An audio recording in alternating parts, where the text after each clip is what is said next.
Hi friends, welcome back to the channel. శ్రీకాజ్ లో ఇంకో వెహికల్ అయితే వచ్చింది. ఈ వెహికల్ చూసుకుంటే మనకి ఇన్నోవా డీజిల్ వేరియంట్ వెహికల్ వచ్చి 2016 మోడల్ వెహికల్ అయితే వెల్ మెయింటైన్ ఉంది. సింగిల్ ఓనర్ వెహికల్ ఇది. ఎక్స్టీరియర్ గానీ ఇంటీరియర్ గానీ సింగిల్ స్క్రాచ్ కూడా లేదు, వెల్ మెయింటైన్ ఉంది. వెహికల్ చూడొచ్చు మీరు. ఈ వెహికల్ చూసుకున్నట్టయితే మనకి డీజిల్ వేరియంట్ లో ఉంది, ఇన్నోవా క్రిస్టా. మీరు బ్యాక్ సైడ్ కూడా చూడొచ్చు. బ్యాక్ సైడ్ అయితే డీఫాగర్ బ్యాక్ సెన్సర్ అయితే రావడం జరుగుతుంది. 2.4G వర్షన్ వెహికల్ కి అలై వీల్స్ ఏ టు సైడ్ ఉంటుంది.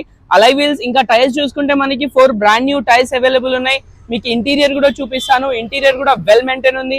చూడొచ్చు మీరు. 4 power windows, electric view adjustable, central lock. Vehicle కి అయితే 2 ఎయిర్ బ్యాగ్స్ పాటు రావడం జరుగుతుంది. సీట్స్ చూడొచ్చు, లెదర్ సీట్స్ ఉన్నాయి, బకెట్ సిస్టమ్ సీట్స్ ఉన్నాయి. ఈ వెహికల్ చూసుకున్నట్టయితే మనకి మాన్యువల్ వెహికల్ ఇది. 5+1 గేర్ బాక్స్ రావడం జరుగుతుంది. వెహికల్ కిలోమీటర్ గురించి కనుక్కుంటే 1 lakh చేంజ్ అయితే డ్రైవ్ అయిన ఉంది. సో ఫైనల్లీ వెహికల్ ప్రైస్ గురించి మాట్లాడితే 13,50,000 13,50,000 ఫిక్స్డ్ ప్రైస్ అయితే నెగోషియబుల్ అయితే ఉండదు. కాకపోతే వచ్చి వెహికల్ చూసుకోవచ్చు. Thank you.